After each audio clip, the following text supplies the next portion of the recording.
Okay, good evening students. നിങ്ങളുടെ preparations ഒക്കെ എവിടെ വരെ എത്തി? എക്സാം ആയി, ക്ലിയർ. ഇനി നമുക്ക് വേറെ പ്ലാൻ ചെയ്യാനും സ്റ്റഡീസ് ഉണ്ട്, എന്താ പറയുക, ഇനി നീട്ടി വെക്കാനും പ്രോക്കാസ്റ്റിനേഷൻ എന്നുള്ള സമയമൊന്നുമില്ല. എക്സാം ഓൾമോസ്റ്റ് നിയർ ആയി എത്തി. നാളെയൊക്കെ ആയിട്ട് പലരും പല പേപ്പേഴ്സിൻ്റെ എക്സാംസ് ഒക്കെ എഴുതിക്കൊണ്ടിരിക്കുകയാണ്. പിന്നെ ഈ ഒരു സമയത്ത് നിങ്ങളുടെ ഒരുപാട് ടൈമൊന്നും വേസ്റ്റ് ചെയ്യാൻ ഉദ്ദേശിക്കുന്നില്ല. സ്ട്രാറ്റജിക് മാനേജ്മെന്റിലേക്ക് വരുമ്പോൾ 4 ചാപ്റ്റേഴ്സ് ആണുള്ളത്. ആ 4 ചാപ്റ്റേഴ്സിൽ നിങ്ങൾ പഠിച്ചു എന്ന് ഉറപ്പുവരുത്തേണ്ട കുറച്ച് ടോപ്പിക്കുകൾ ഏതൊക്കെയാണെന്നുള്ളത് നിങ്ങൾക്ക് പറഞ്ഞു തരിക എന്നുള്ളതാണ് ഉദ്ദേശിക്കുന്നത്. അപ്പോൾ ആ ടോപ്പിക്കുകൾ ഞാൻ ലിസ്റ്റ് ഔട്ട് ചെയ്ത് പറഞ്ഞുതരും. അതിന് പല റീസൺസ് ഉണ്ട് ആ ഒരു ലിസ്റ്റിലേക്ക് വന്ന ടോപ്പിക്കുകളുടെ കാര്യത്തിൽ. ചില ടോപ്പിക്കുകൾ പ്രീവിയസ് ഇയർ എക്സാമിന് ചോദിച്ചിട്ടുള്ള ക്വസ്റ്റ്യനാണ്, ചിലത് മോഡൽ ക്വസ്റ്റ്യൻ പേപ്പറിൽ വന്നിട്ടുള്ള ക്വസ്റ്റ്യനാണ്, ചിലത് ഈ കഴിഞ്ഞ മോഡൽ ക്വസ്റ്റ്യൻ പേപ്പറിൽ വന്നിട്ടുള്ള ക്വസ്റ്റ്യനാണ്. പിന്നെ ഒരു റീസൺ ആയിട്ട് കൺസിഡർ ചെയ്തിട്ടുള്ളത്, ഈ പറയുന്ന മോഡൽ ക്വസ്റ്റ്യൻ പേപ്പറും അതുപോലെ പ്രീവിയസ് ഇയർ ഒന്നും അല്ലാതെ ചില ക്വസ്റ്റ്യനുകൾ എക്സാമിന് വരാറുണ്ട്. അപ്പോൾ ആ രീതിയിലേക്ക് ഒരു ക്വസ്റ്റ്യൻ ആയിട്ട് കൺസിഡർ ചെയ്യാൻ സാധ്യതയുള്ള ടോപ്പിക്കുകൾ എന്നുള്ള രീതിയിൽ. അപ്പോൾ ഇതിൽ ആദ്യത്തെ 3 ചാപ്റ്റേഴ്സിലാണ് കുറച്ചധികം ടോപ്പിക്കുകൾ നമുക്ക് വരാനുള്ളത്.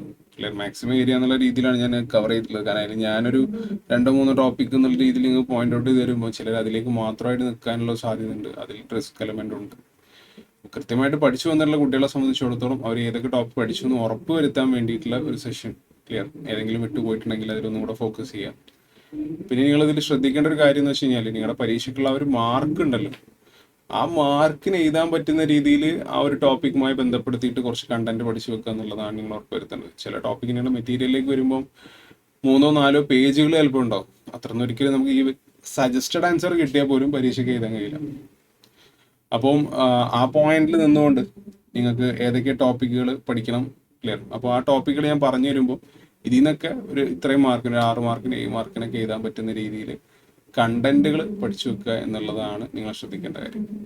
ഓക്കെ, 7 മാർക്ക് റേഞ്ചിൽ എഴുതുമ്പം ഏതൊക്കെ കാര്യങ്ങൾ പഠിക്കണം, അതിന് എത്ര പോയിന്റ് വേണം എന്നുള്ളൊരു ഏകദേശ ധാരണ വെച്ചിട്ട് നിങ്ങൾ അതിൽ നിന്ന് പഠിച്ചു വെക്കുക. എഴുതാൻ പറ്റുന്ന രീതിയിൽ എക്സാം ഓറിയന്റഡ് ആയിട്ട് മാത്രം ചിന്തിക്കുക. ഇനി വേറെ ഒന്നും ചിന്തിക്കേണ്ടതില്ല. കൺസെപ്ച്വൽ ക്ലാരിറ്റിയിലേക്കൊന്നും ഇപ്പോൾ എന്തെങ്കിലും കൺഫ്യൂഷൻസ് ഉള്ള ആളുകൾ അതിലേക്കൊന്നും കടക്കേണ്ടതില്ല.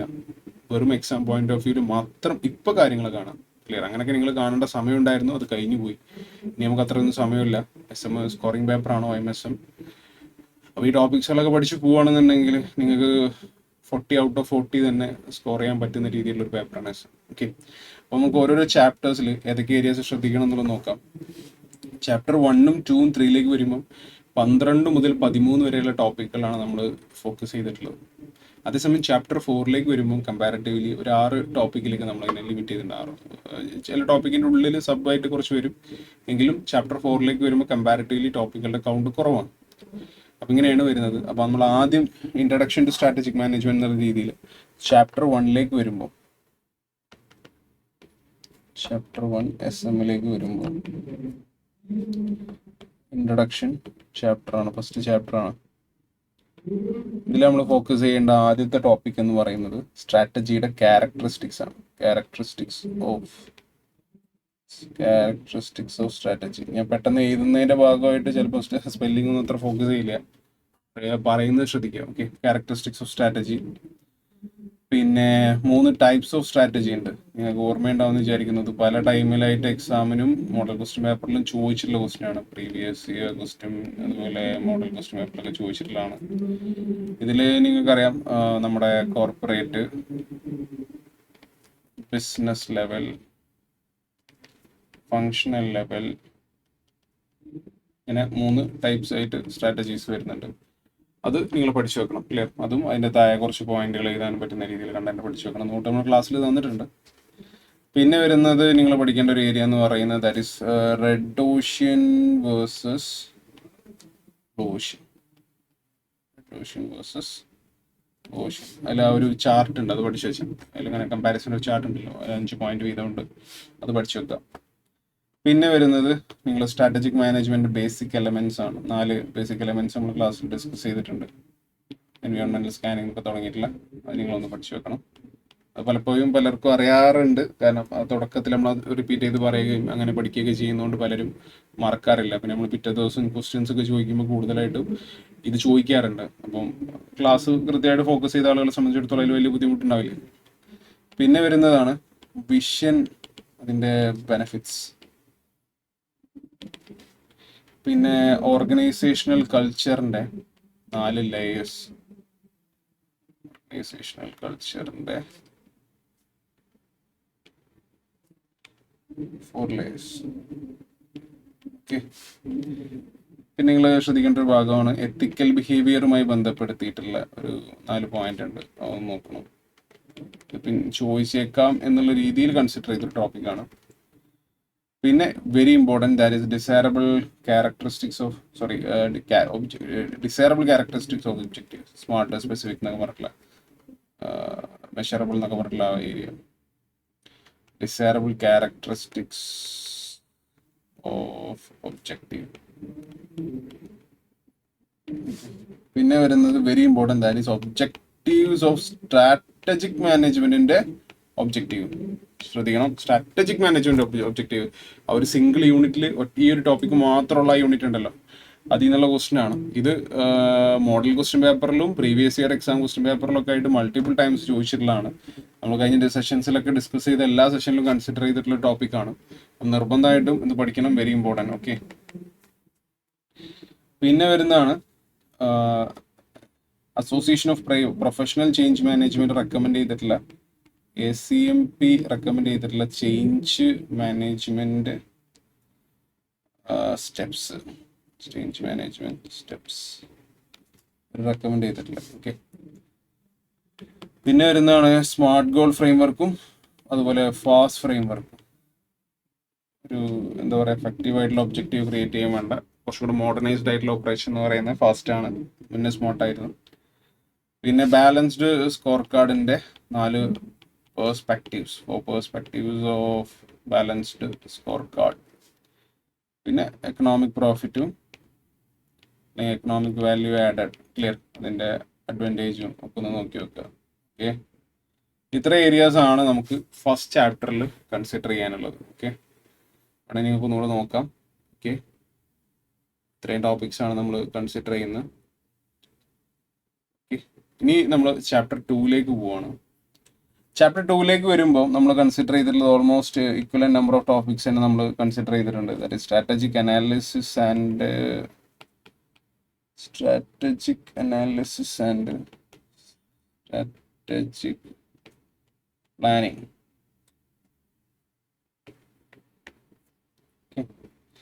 അതിൽ ആദ്യം നമ്മൾ ശ്രദ്ധിക്കാൻ അല്ലെങ്കിൽ ഫോക്കസ് ചെയ്യേണ്ട ഒരു ടോപ്പിക് എന്ന് പറയുന്നത് ബിസിനസ് എൻവയോൺമെന്റിന്റെ ക്യാരക്ടറിസ്റ്റിക്സ് ആണ്. ബിസിനസ് എൻവയോൺമെന്റ് 4 ലെയേഴ്സ് ഉണ്ട്, അതൊക്കെ നോക്കണം. അതിന്റെ കൂടെ നിങ്ങൾ കൂടുതൽ ഫോക്കസ് ചെയ്യേണ്ടത് ബിസിനസ് എൻവയോൺമെന്റിന്റെ ക്യാരക്ടറിസ്റ്റിക്സ് ആണ്.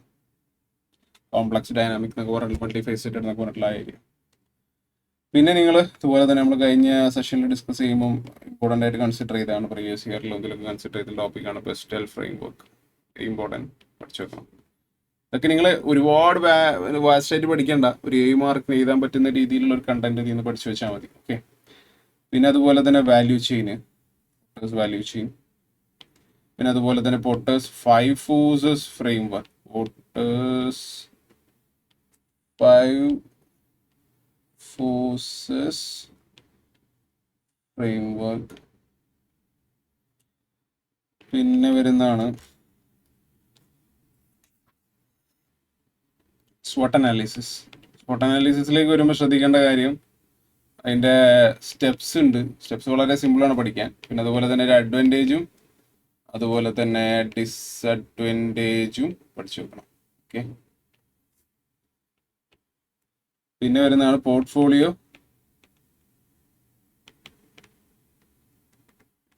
അനാലിസിസ്. അതിൻ്റെ ഒബ്ജക്റ്റീവ്, അഡ്വാൻറ്റേജ്, ഡിസഡ്വാൻറ്റേജ്. ഓക്കെ. അത് കഴിഞ്ഞിട്ട് നമുക്ക് ഇമ്പോർട്ടൻ്റ് ആയിട്ട് പഠിക്കാനുള്ള ടോപ്പിക്കാണ് BCG matrix, Boston consulting group matrix എന്ന് പറയുന്ന BCG മെട്രിക്സ്. വെരി ഇമ്പോർട്ടൻ്റ് ആണ്. അതിലും അതുപോലെ തന്നെ അതിൻ്റെ അഡ്വാൻറ്റേജും ഡിസഡ്വാൻറ്റേജും ആ ചാർട്ടിൻ്റെ ഒരു ഇമേജും എല്ലാം പഠിച്ചു വെക്കണേ. Very important. BCG മെട്രിക്സ് ഒക്കെ മൾട്ടിപ്പിൾ ടൈംസ് എക്സാമിന് ചോദിച്ചിട്ടുള്ള ടോപ്പിക്കാണ്. പിന്നെ അത് കഴിഞ്ഞിട്ട് വരുന്നതാണ് ഒരു ഇൻഡിവിജ്വൽ യൂണിറ്റ് ആയിട്ട് വരുന്നതാണ് stages in strategic planning. Strategic പ്ലാനിങ്ങിലുള്ള 5 സ്റ്റേജസ് വളരെ എളുപ്പമാണ് പഠിച്ചു വെക്കാൻ, കോംപ്ലിക്കേഷൻസ് ഒന്നുമില്ല. നിർബന്ധമായിട്ടും പഠിക്കണം, മറന്നു പോയിട്ട് അങ്ങനെ പഠിക്കാൻ പ്രയാസമില്ല, നിങ്ങൾക്ക് അറിയാവുന്ന കാര്യങ്ങളായിരിക്കും അതിലുണ്ടാവുന്നൊക്കെ. ഓക്കെ. പിന്നെ വരുന്നത് സിനാരിയോ പ്ലാനിങ്ങും അതുപോലെ തന്നെ ഡീസെൻട്രലൈസ്ഡ് പ്ലാനിങ്ങും. Scenario planning and decentralised planning. ഇതൊന്നും കണ്ട് വെറീഡ് ആവേണ്ടത്, നമ്മൾ മാക്സിമം ടോപ്പിക് കൺസിഡർ ചെയ്താണ്. ഇതിൽ നിങ്ങൾ ഒരു 7 മാർക്കിന് എഴുതാൻ പറ്റുന്ന രീതിയിലുള്ള ഒരു കണ്ടന്റ് ഓരോന്നും പഠിച്ചു വെക്കുക. പിന്നെ നമ്മുടെ ക്ലാസ് ഫോക്കസ് ചെയ്ത് കൃത്യമായിട്ട് പറഞ്ഞ സമയത്ത് പഠിച്ചൊരു കുട്ടിയെ സംബന്ധിച്ചിടത്തോളം അതിൽ പ്രയാസമൊന്നും ഉണ്ടാവില്ല. നിങ്ങൾ വെറീഡ് ആവേണ്ടതൊന്നുമില്ല. നിങ്ങളെ കൊണ്ട് ഹാൻഡിൽ ചെയ്യാൻ പറ്റും എന്ന് എനിക്ക് 100% ഉറപ്പുണ്ട്. ക്ലിയർ. നമുക്ക് നല്ല റിസൾട്ട് കിട്ടുന്ന പേപ്പറാണ് എസ് എം. OMSL എന്ന് പറയുന്ന പേപ്പറിനാണെന്ന് പറയുന്നത്. ഡോണ്ട് വറി, പോസിറ്റീവായിട്ട് അപ്രോച്ച് ചെയ്താൽ മാത്രം മതി. ഓക്കെ, എന്നാൽ തന്നെ സെറ്റാണ്. പിന്നെ അടുത്തത് മീഡിയം ലാർജ് ഓർഗനൈസേഷൻസിൽ നമ്മൾ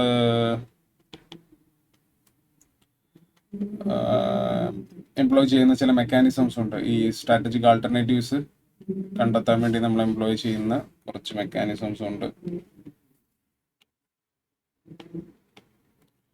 മീഡിയം ലാർജ് ഓർഗനൈസേഷൻസിൽ നമ്മൾ എംപ്ലോയ് ചെയ്യുന്ന ചില മെക്കാനിസംസ് എന്തിനു വേണ്ടി? To find strategic alternatives. അതിൽ വരുന്നതാണ് ഈ ബ്രെയിൻ സ്റ്റോമിങ് സെഷൻ, പിന്നെ അതുപോലെ സ്പെഷ്യൽ മീറ്റിംഗ്, ഔട്ട്സൈഡ് കൺസൾട്ടൻറ്റ്, അതുപോലെ ജോയിൻറ്റ് മീറ്റിംഗ്സ്, ഇങ്ങനെയുള്ള കാര്യങ്ങൾ അത് പഠിക്കണം. പിന്നെ അത് കഴിഞ്ഞിട്ട് വരുന്നതാണ് very important, that is critical success factor. അതുപോലെ തന്നെ അതിൻ്റെ മേജർ സോഴ്സസ് വെരി ഇമ്പോർട്ടൻ്റ് ആണ്. വെരി ഇമ്പോർട്ടൻ്റ് എന്ന് പറഞ്ഞു കഴിഞ്ഞാൽ പലതവണ എക്സാമിന് മുന്നേ ഈവൻ ഓൾഡ് സിലബസിൽ അടക്കം ചോദിച്ചിട്ടുള്ള ക്വസ്റ്റൻ ആണ്. So mark it as very important, നിർബന്ധമായിട്ട് പഠിക്കണം. പിന്നെ വരുന്നതാണ് ഡിസിഷൻ മേക്കിംഗ് ഇംപ്രൂവ് ചെയ്യാൻ വേണ്ട സ്റ്റെപ്സ്. അതിൽ നമ്മൾ ശ്രദ്ധിക്കേണ്ട കാര്യങ്ങൾ, അതിന് യൂസ് ചെയ്യാൻ പറ്റുന്ന techniques for improving decision making.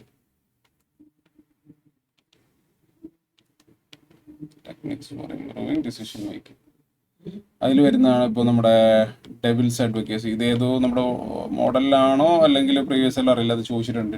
Devils advocacy, dialectic enquiry, പിന്നെ outside view. Clear? So this is regarding chapter 2. പിന്നെ 12 ടോപ്പിക്കുകളാണ് നമ്മൾ മെൻഷൻ ചെയ്തിട്ടുള്ളത്. നിർബന്ധമായിട്ട് പഠിക്കുക. ക്ലിയർ? 40 മാർക്കിൻ്റെ പോർഷൻ വളരെ എളുപ്പത്തിൽ നിങ്ങൾക്ക് പഠിക്കാൻ പറ്റും.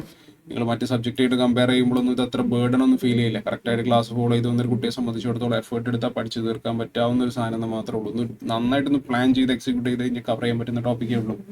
ഓക്കെ, പിന്നെ നമ്മൾ ഡിസ്കസ് ചെയ്യാൻ പോകുന്നത് ദാറ്റ് ഈസ് ചാപ്റ്റർ 3.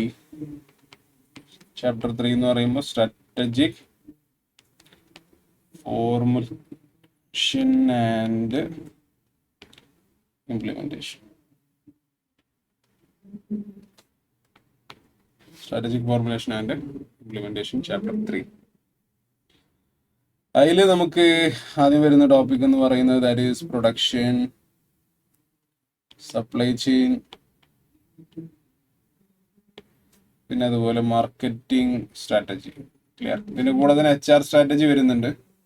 അത് നിങ്ങൾ അത്രത്തോളം ഫോക്കസ് ചെയ്യുന്ന നിർബന്ധം പറയുന്നില്ല, കുറച്ച് ലെങ്തി ടോപ്പിക്കാണ്, അത് ഇഗ്നോർ ചെയ്യാം. കാരണം എക്സാമിന് ചോദിക്കുമ്പോൾ ഈ 3 എന്നുള്ള രീതിയിൽ ഫോക്കസ് ചെയ്ത് ചോദിക്കാറുണ്ട്. അതിൽ തന്നെ സപ്ലൈ ചെയിനുമായൊക്കെ ബന്ധപ്പെടുത്തി നിങ്ങൾ ജസ്റ്റ് ഇൻ ടൈം അപ്രോച്ചും അതിൻ്റെ ലിമിറ്റേഷൻസും മറ്റു കാര്യങ്ങളും നോക്കണം. അതുപോലെ മാർക്കറ്റിംഗുമായി ബന്ധപ്പെടുത്തിയിട്ട് നിങ്ങൾ കസ്റ്റമർ ഡിഫെക്ഷൻ റേറ്റിൻ്റെ കാര്യങ്ങളും ഒന്ന് ശ്രദ്ധിക്കണം. ഓക്കെ,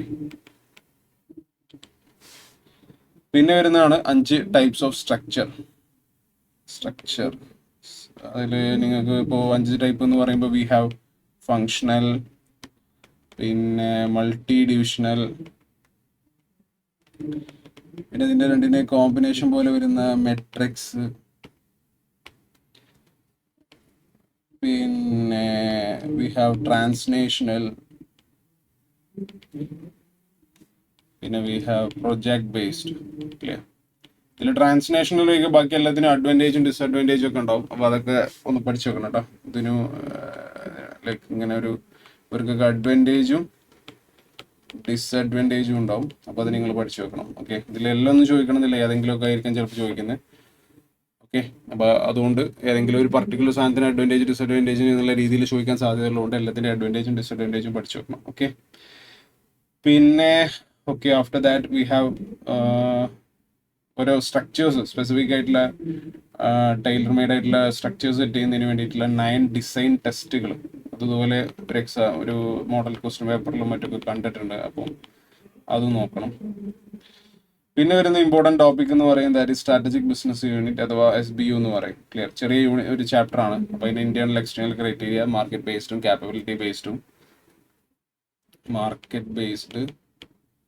പിന്നെ ക്യാപ്പബിലിറ്റി ബേസ്ഡ്, അല്ലെങ്കിൽ ഇന്റേണൽ ക്രൈറ്റീരിയ അല്ലെങ്കിൽ എക്സ്റ്റേണൽ ക്രൈറ്റീരിയ എന്നൊക്കെ പറയും.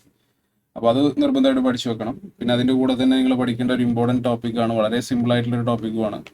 That is difference between strategic formulation and implementation. Strategic formulation and implementation ഒരു 5 പോയിന്റിൻ്റെ ഒരു ബോക്സാണ്. എളുപ്പത്തിൽ പഠിക്കാൻ പറ്റാവുന്ന സിമ്പിൾ സാധനമാണ്. എക്സാമിന് ചോദിക്കാറുണ്ട്, നിർബന്ധമായിട്ട് പഠിക്കണം. Market is important. ഓക്കെ, പിന്നെ വരുന്നതാണ് BPR, business process re engineering. Business process re engineering വരുമ്പോൾ അത് കൺസിഡർ ചെയ്യേണ്ട ഒരു 3 ഇമ്പോർട്ടൻറ്റ് റീസൺ ഉണ്ട്, 3 ഇമ്പോർട്ടൻറ്റ് റീസൺസ് ഉണ്ട്. പിന്നെ അതുപോലെ ക്യാരക്ടറിസ്റ്റിക്സ് ഉണ്ട്, അതിൻ്റെ പിന്നെ കൺസേൺസ് ഉണ്ട്.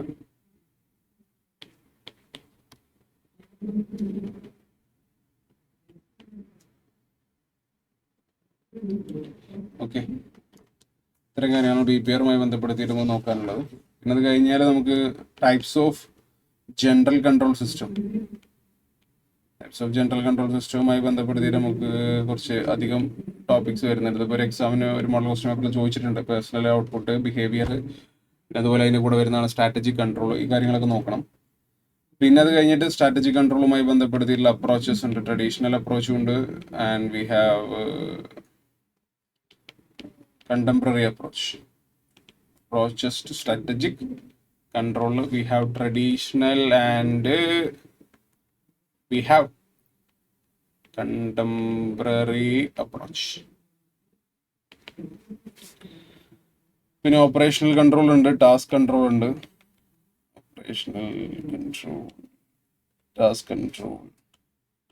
ഒക്കെ നോക്കണം. ക്ലിയർ, കുറച്ച് ലെങ്തി ആയിട്ടുള്ളൊരു യൂണിറ്റ് ആണത്. അപ്പോൾ ഞാൻ പറഞ്ഞല്ലോ, ഒരു എക്സാം ഓറിയൻറ്റഡ് ആയിട്ടുള്ള രീതിയിലൊരു കുറച്ച് എഴുതാൻ പറ്റുന്ന രീതിയിലുള്ള ഒരു പ്രിപ്പറേഷൻ ഇതിനൊക്കെ ചെയ്തു വെക്കാം. പിന്നെ നിങ്ങൾ ശ്രദ്ധിക്കേണ്ട ഒരു കാര്യം, role of strategic control.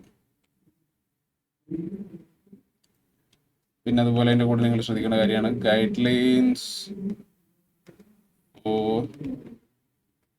Proper control. പിന്നെ ഗോൾ കോൺഗ്രൻസിൻ്റെ ഡിഫറെൻ്റ് ആയിട്ടുള്ള ആസ്പെക്ട്സ് ഓഫ് കോൺഗ്രൻസ്. ഇത്രയും കാര്യങ്ങളാണ് നമുക്ക് ചാപ്റ്റർ 3യുമായി ബന്ധപ്പെടുത്തിയിട്ട് ഡിസ്കസ് ചെയ്യാനുള്ളത്. ഓക്കെ, 13 ടോപ്പിക്സ് നമ്മൾ പോയിന്റ് ഔട്ട് ചെയ്തിട്ടുണ്ട്.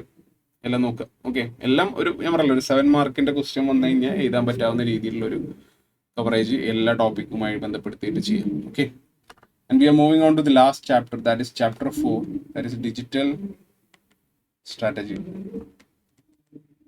Chapter 4, digital strategy. ഡിജിറ്റൽ സ്ട്രാറ്റജിയിലേക്ക് വരുമ്പോൾ കമ്പാരിറ്റീവ്ലി ടോപ്പിക്കിൻ്റെ കൗണ്ട് കുറച്ച് കുറവാണ്. അപ്പോൾ നിങ്ങൾ ഏറ്റവും കൂടുതൽ 100% അല്ലെങ്കിൽ നല്ല രീതിയിൽ കവർ ചെയ്യേണ്ട topic out of the chapter 4 ആയിരിക്കും. കാരണം അത് ഭയങ്കര ബെനിഫിഷ്യലാണ്, ഇറ്റ്സ് വർത്ത്. നല്ല ക്വസ്റ്റ്യൻ വരും, എന്നാൽ കുറച്ച് പഠിക്കാനുള്ളൂ. പിന്നെ വരുന്നതാണ് ഇതിൽ നമ്മൾ ആദ്യത്തെ ടോപ്പിക് എന്ന് പറയുന്നത് that is common elements of digital strategy.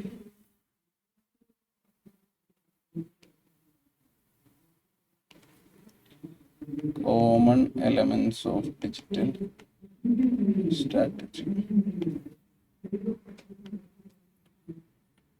Layers of digital transformation.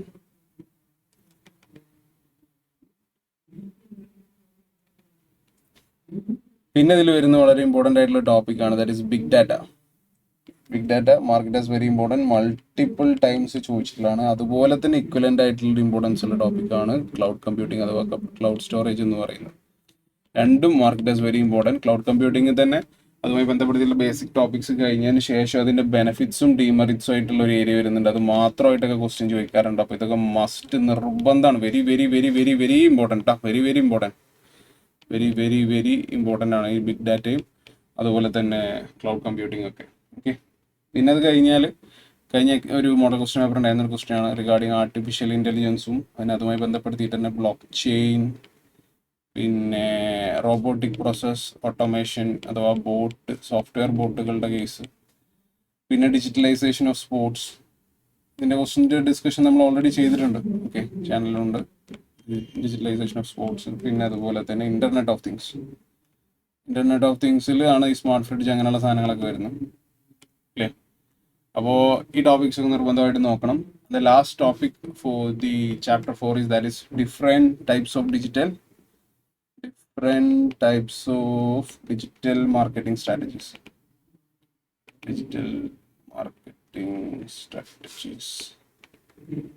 Okay, comparatively topic count 4th ചാപ്റ്ററിൽ വളരെ കുറവാണ്. ഈക്വൽ ഇമ്പോർട്ടൻസ് ഉള്ളതാണ്. എല്ലാ ചാപ്റ്ററിനും ഒരേ വെയിറ്റേജ് ആണ് വരുന്നത്. അപ്പോൾ ഇത് പഠിച്ചു കഴിഞ്ഞാൽ വെരി വർത്താണ്. അപ്പോൾ നല്ല രീതിയിൽ 4th ചാപ്റ്റർ ഏറ്റവും പെർഫെക്റ്റ് ആയിട്ട് തന്നെ കവർ ചെയ്യണം. ബാക്കി ചാപ്റ്റേഴ്സും കവർ ചെയ്യേണ്ടെന്നല്ല, പക്ഷേ this is very worth. Clear? അപ്പോൾ ടോപ്പിക്സ് ഒക്കെ നമ്മൾ പോയിന്റ് ഔട്ട് ചെയ്ത് തന്നിട്ടുണ്ട്. ക്ലിയർ? ഇതിൽ ഏതെങ്കിലും ടോപ്പിക്സിൽ നിങ്ങൾക്ക് ഇപ്പോൾ ഈ എക്സാം അടുത്തുക്കുന്ന സമയത്ത് എന്തെങ്കിലും സംശയങ്ങളുണ്ടെങ്കിൽ you can definitely ask me. You can contact me on social media somewhere like if you needed. അപ്പോൾ ആവശ്യമുണ്ടെങ്കിൽ നിങ്ങൾ കോൺടാക്ട് ചെയ്യാം. എന്നാലും ഇപ്പോൾ കഴിയാവുന്ന വിധം മാക്സിമം പെട്ടെന്ന് തന്നെ എക്സാം അടുത്ത് നിൽക്കുന്ന സമയമായതുകൊണ്ട് മാക്സിമം പെട്ടെന്ന് തന്നെ ഡൗട്ട്സ് ഒക്കെ ക്ലിയർ ചെയ്ത് തരും. All the very best. നല്ല രീതിയിൽ എക്സാം ചെയ്ത് നല്ല മാർക്ക് സ്കോർ ചെയ്യുക. 90+ ഈസിലി സ്കോർ ചെയ്യാൻ പറ്റാവുന്ന ഒരു പേപ്പറാണ് OMS എന്ന് പറയുന്നത്. I am expecting very good marks from you. Clear? അപ്പോൾ മക്കളെ നന്നായിട്ട് പഠിക്കുക. ഒരു രീതിയിൽ ടെൻഷനും വേണ്ട. നിങ്ങൾക്ക് ഉറപ്പായിട്ടും നിങ്ങൾ എഫേർട്ട് എടുത്തിട്ടുണ്ടെങ്കിൽ അതിനുള്ള ബെനിഫിറ്റ്സ് നിങ്ങൾക്ക് കിട്ടും. ക്ലിയർ? അപ്പോൾ കോൺഫിഡൻസ് ആയിട്ട് എക്സാമിനെ അപ്രോച്ച് ചെയ്യുക. All the very best. Okay, thank you.